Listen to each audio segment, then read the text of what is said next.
हे दोस्तों, कैसे हो आप लोग। आशा है कि सब कुछ वेल सेटल्ड होगा। तो क्या डीजे वाले बाबू मेरा इंट्रो चला दे।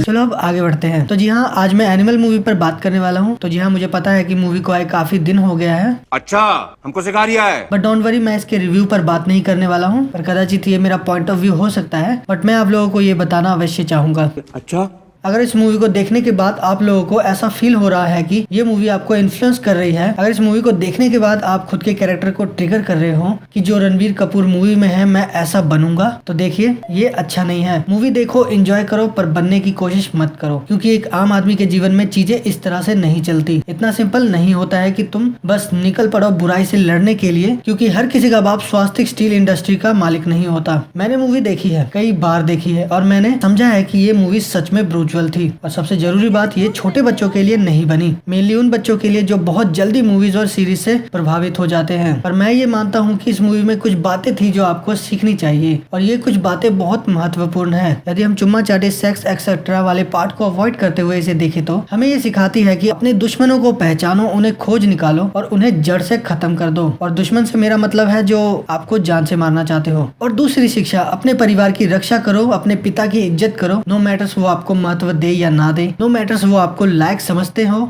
या ना समझते हो। तुमसे ना हो पाएगा, हमें तुम्हारे लक्षण बिल्कुल ठीक नहीं लग रहा है, तुमसे ना हो पाएगा। तीसरी शिक्षा, सदैव याद रखो कि इस दुनिया में आपको अल्फा मेल की पर्सनैलिटी को फॉलो करते हुए जीना चाहिए। और सबसे महत्वपूर्ण, मेरा मतलब है चौथी सबसे महत्वपूर्ण बात, आपको सदैव तैयार रहना चाहिए। आपको स्वयं को बताते रहना चाहिए कि तुम्हें अपने आप को और अपनों को बचाने के लिए सदैव तैयार रहना चाहिए। तुम्हें तैयार रहना चाहिए क्योंकि हो सकता है कि किसी कमजोर व्यक्ति को तुम्हारी आवश्यकता हो। और तुम्हें इसलिए भी तैयार रहना चाहिए क्योंकि बाकी दुनिया वाले केवल जिंदगी जीने में लगे हुए हैं, और ऐसी जिंदगी केवल एक मजाक है, एक झूठ है। इसलिए तुम्हें आम लोगों जैसा नहीं बनना, तुम्हें आंखें खोलकर जीना है। तुम्हें स्वयं से ये कहते रहना है कि मैं एक योद्धा बनूंगा और सदैव प्रयास करता रहूंगा। तो दोस्तों, ये कुछ बातें थी जो आप इस मूवी से सीख सकते थे। पर अब इसके दूसरे एस्पेक्ट पर भी बात कर लेते हैं, क्योंकि वो भी बहुत आवश्यक चीज है। तो वापस आते हैं एनिमल के ऊपर, एनिमल मूवी के ऊपर। देखो, जो संदीप रेड्डी वांका ने दिखाया है उसे पूरी तरह से गलत कह देना ठीक नहीं, बट आई कैन अंडरस्टैंड कि संदीप रेड्डी वांका ने पहले ही बोल दिया था कि ये सब होने वाला है, और उन्होंने इस तरह के कैरेक्टर को क्यों दिखाया आप समझ ही सकते हो, क्योंकि हर किसी इंसान के अंदर एक एनिमल होता ही है।